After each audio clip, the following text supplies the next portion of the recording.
ठरलं तर मग या मालिकेच्या पुढील काही येणाऱ्या भागांचे लेटेस्ट त्याचबरोबर इंटरेस्टिंग अपडेट आपल्या आजच्या व्हिडिओमध्ये जाणून घेऊया।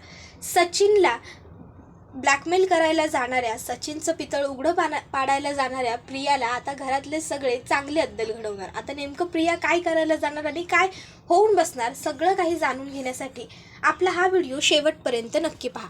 चला तर मग मित्रांनो, अजिबात वेळ वाया न घालवता सुरुवात करूया आपल्या आजच्या या व्हिडिओला। तर आता आपण इथे पाहतोय की प्रिया जी आहे तिला आता चहूबाजूला लक्ष ठेवायला सांगितलेलं आहे इकडे महिपतने आणि नागराजने सायलीवर आणि अर्जुनवर। सायली आणि अर्जुन काय करतायत या प्रत्येक गोष्टीचे बारक्यातले बारीक अपडेट त्या दोघांनीही तिच्याकडे मागितलेले आहेत आणि प्रियाने सुद्धा हुशारीने त्यांना सांगितलंय की तुम्ही काहीही काळजी करू नका, ते दोघं जण काय करतात काय नाही करत त्या प्रत्येक गोष्टीचे व्यवस्थित अगदी बारकाईने अपडेट मी तुम्हाला देत राहीन। माझं लक्ष हे नेहमी चहूबाजूला असतं, त्यामुळे तुम्हाला काळजी करण्याची काही सुद्धा गरज नाहीये। आता प्रियाने सांगितल्याप्रमाणे प्रिया सगळीकडे अगदी व्यवस्थित आणि बारीक लक्ष ठेवून असते सुद्धा। आता ती नोटीस करते की सध्या सायली आणि अर्जुन हे दोघंही जण घरातल्या गोष्टींमध्ये लक्ष घालतायत। म्हणजे अस्मिताचा मूड बरा नव्हता म्हणून त्यांनी अस्मिताचा मूड बरा करण्यासाठी प्रयत्न केला। त्यानंतर कल्पना पण पुण्यामध्ये त्यांचं जे आश्रम आहे तिकडे बक्षीस समारंभाला गेली आहे, त्याच्यावरही त्यांचं डिस्कशन सुरू आहे, त्याच्यावरही त्यांचं लक्ष आहे। घरात काय हवं आहे नको आहे कल्पना नसल्यामुळे सायलीचं सगळीकडे व्यवस्थित लक्ष आहे, हे सगळं प्रिया नोटीस करते। याचाच अर्थ आता प्रिया असा विचार करत असते की चला, याचा अर्थ नक्की सायलीच्या डोक्यात बाकीच्या काही बाहेरच्या खुरापती चालू नाही आहेत, म्हणूनच तिला घरामध्ये एवढा विचार करायला द्यायला वेळ मिळतोय। याचा अर्थ मला जो डाऊट होता की सायली अर्जुनला काहीतरी कळालं असेल किंवा त्यांच्या हाती काहीतरी पुरावा वगैरे लागला असेल, ते सगळं चुकीचं होतं किंवा सायली आणि अर्जुन महिपतला घाबरवत असतील हेही मला वाटत होतं, पण ते सगळं चुकीचं होतं। आता ही गोष्ट मला त्या दोघांना सांगायला हवी, म्हणून मग ती त्या दोघांना भेटायला एका कॅफेमध्ये चाललेली असते। आता तिला अश्विन विचारतो, तन्वी काय ग एवढ्या सकाळ सकाळ तू कुठे जायला निघालीस? त्याबरोबर आता ती सांगत असते अरे मंदिरात। त्यावर अश्विन म्हणतो तू आणि मंदिरात? त्यावर ती म्हणते हो, आईला बरं वाटावं ना म्हणून मी वरचेवर मंदिरात नेहमी जात असते। तिला माझी काळजी नसली तरी मला आहे की तिची काळजी, शेवटी ती माझी आई आहे ना। त्यावर अश्विन म्हणतो बरं ठीक आहे, मी सुद्धा हॉस्पिटलला चाललोय, चल रस्त्यात मी तुला सोडतो। तसंही मी सुद्धा लवकरच निघत होतो आज। त्यावर ती आता मनामध्ये विचार करते की आता हे अश्विनला जर मी नको येऊ किंवा नाही येत तुझ्याबरोबर असं म्हटलं तर याला माझ्यावरती शंका येईल आणि याला जर शंका आली तर पुन्हा हा मला भरपूर भरमसाठ प्रश्न विचारत बसेल।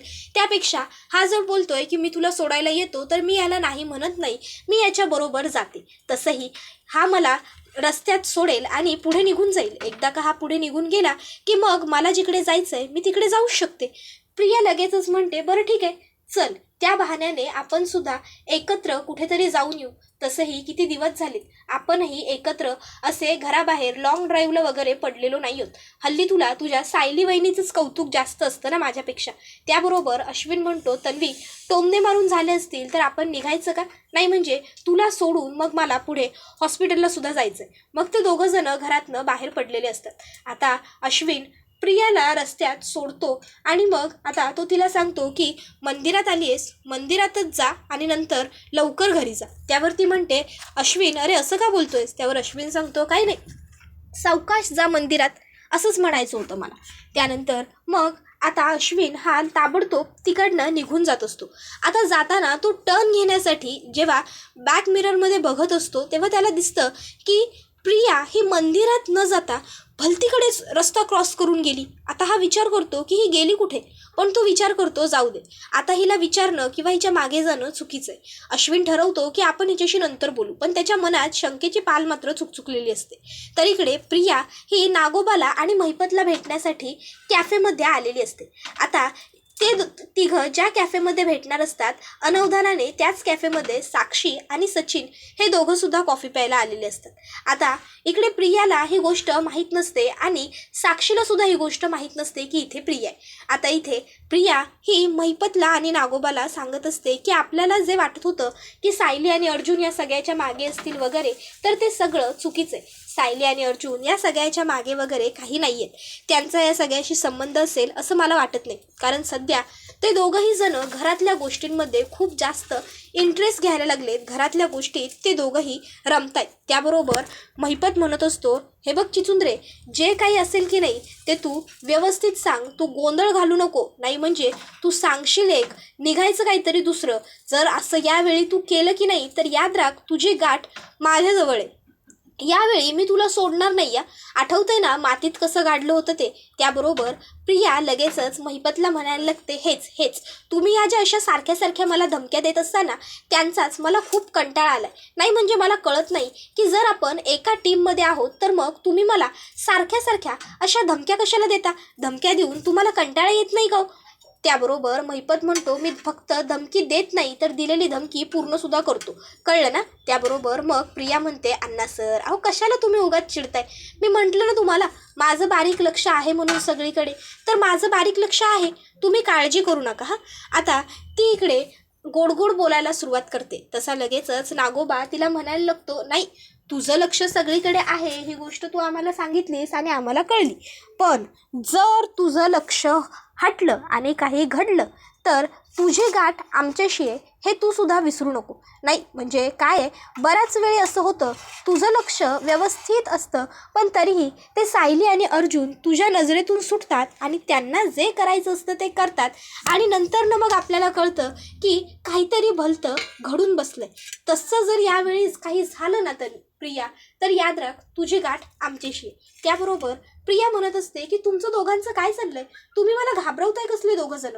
त्याबरोबर नागोबा म्हणतो, अगं आम्ही तुला घाबरवत नाही होत गं, आम्ही तुला समजून सांगतोय. आता आमची समजवण्याची पद्धतच जर ही असेल तर आम्ही तरी काय करणार ना, आमची बोलण्याची पद्धतच अशी आहे, तुला तर माहिती आहे आमची सवय. त्याबरोबर महिपत तिला म्हणतो, बरं आता तुला धमकी देत नाही, आता आम्ही तुला एकदम प्रेमाने समजावून सांगतो. हे बघ चिचुंद्रे, एक गोष्ट तू लक्षात ठेव, तू करायला जाशील एक, होईल दुसरं, घडल भलतं, असं काही होऊ देऊ नको, नाहीतर तुझी गाठ आमच्या हातात आहे. मातीत जसं तुला गाडलं होतं की नाही तसंच आम्ही तुला परत मातीत गाडू, त्यामुळं सगळीकडं बारीक लक्ष ठेव. त्यावर आता प्रिया घाबरते आणि प्रिया विचार करते, अरे ह्या दोन गुंडातनं पहिलं मला बाजूला झालं पाहिजे. मग ती म्हणते, हो अण्णा सर हो, आणि नागराज काका तुम्हाला सुद्धा हो, तुमचं सुद्धा जे म्हणणं आहे ना ते मला अगदी व्यवस्थित कळलेलं आहे, पण आता मी निघते. नाही म्हणजे काय आहे, उगाचच्या उगाच खरोखर काहीतरी दुर्घटना घडायला नको ना. त्या दोघांवरती बारीक लक्ष मला ठेवायला तुम्ही सांगितलेत, बारीक लक्ष ठेवण्यासाठी मी तिकडे पोहोचायला हवं. मी निघते. एवढं बोलून आता प्रिया ही त्या दोघांपासूनही पळ काढते. आता प्रिया चाललेली असताना प्रियाची नजर सचिनवरती पडते. प्रिया विचार करते, हा सचिन आहे का माझ्यासमोर. नाही पण सचिन तर दिल्लीत आहे, जरा जवळ जाऊन बघितलं पाहिजे. प्रिया जवळ येऊन बघते तर तिला सचिनच दिसतो. प्रिया विचार करते, अरे सचिन इथे काय करतोय आणि त्याच्याबरोबर ही मुलगी कोण आहे. सचिन मुलीबरोबर आणि यावेळी इथे, हे तर मस्त आहे, माझ्यासाठी फर्स्ट क्लास. कदाचित सचिनही माझं प्यादं बनू शकतो असा विचार करत आता ती सचिनचे फोटोज आणि काही व्हिडिओज क्लिक करायला लागते. त्याबरोबर आता सचिनने प्रियाला आधीच पाहिलेलं असतं. सचिन जसा प्रियाला पाहतो तसा साक्षीच्या हातांवरचा हात तो बाजूला काढतो आणि तो एकदम प्रोफेशनली जसं आपण बोलत असतो तसं बोलायला सुरुवात करतो.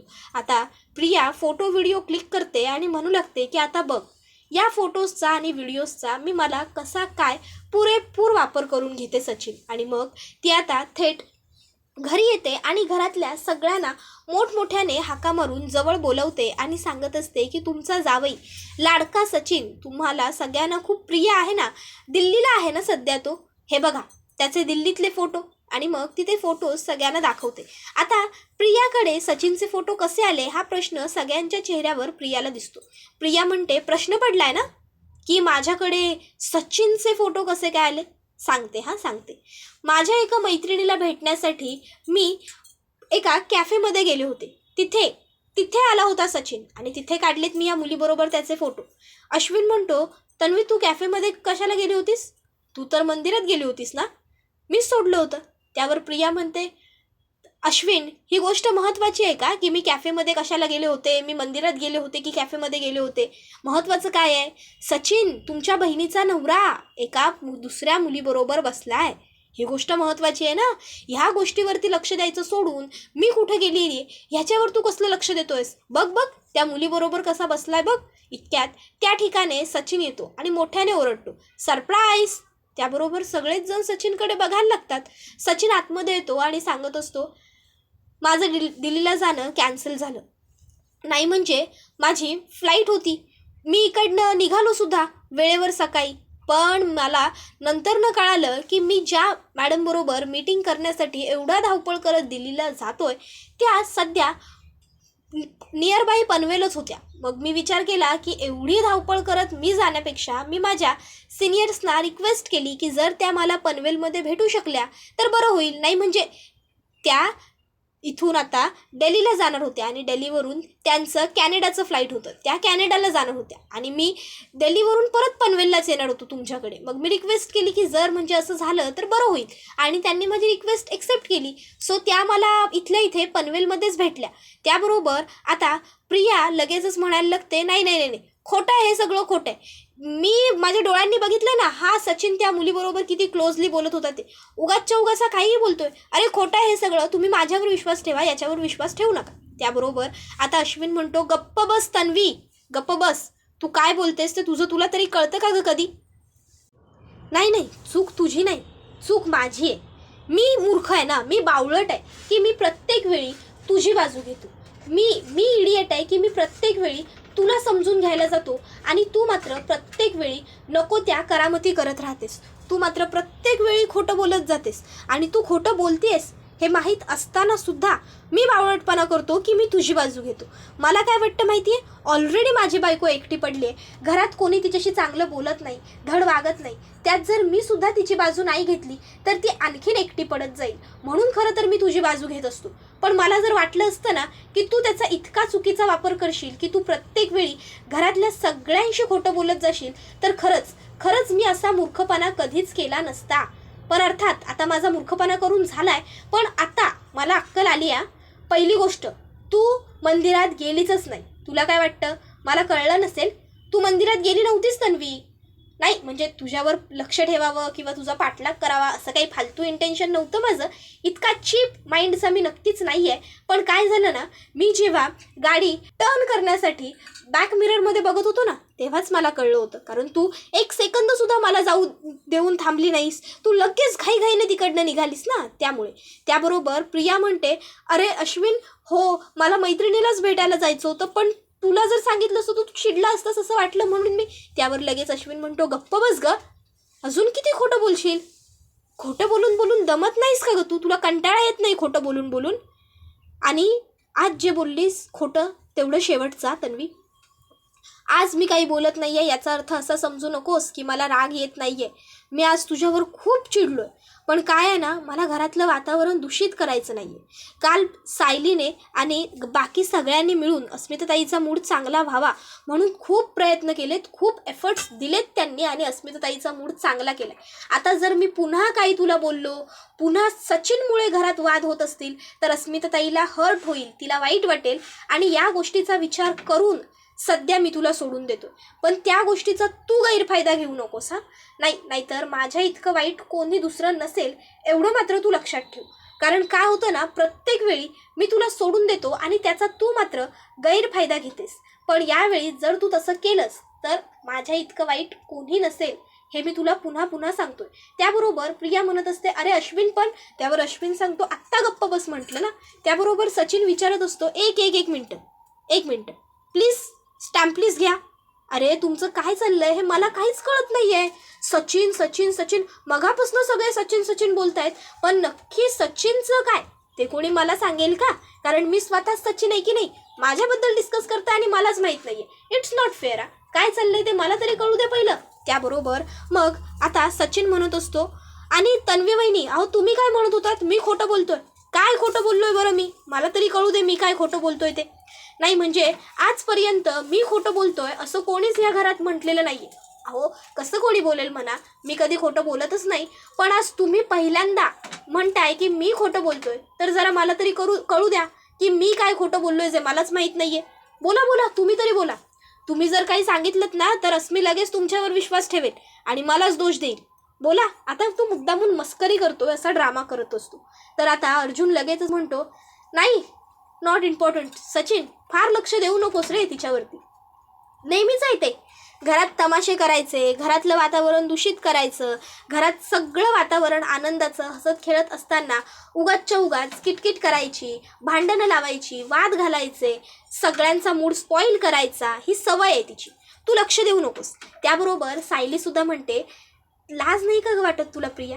नाही, सचिन भाऊजी आपल्या नंदेचा नवरा, आपला नंदवा म्हणायला गेलं तर नंदवाही आणि मानायला गेलं तर भाऊसुद्धा. नंदेच्या नवऱ्याला आपण भाऊसुद्धा मानतो. त्यांच्याबद्दल असं अभद्र बोललीस, लाज नाही वाटत तुला? त्याबरोबर प्रिया म्हणत असते की मी खोटं नाही बोलत आहे, तुम्ही सगळ्यांनी एकदा माझं ऐकून तरी घ्या, विश्वास ठेवा माझ्यावर. खोटं बोलून मला काय मिळणार आहे? ते पण सचिनबद्दल? नाही, मी कशाला खोटं बोलू? माझा काय संबंध खोटं बोलण्याचं? मी खरं बोलतेय. खरंच मी सचिनला एका मुलीबरोबर कॅफेमध्ये पाहिलं होतं.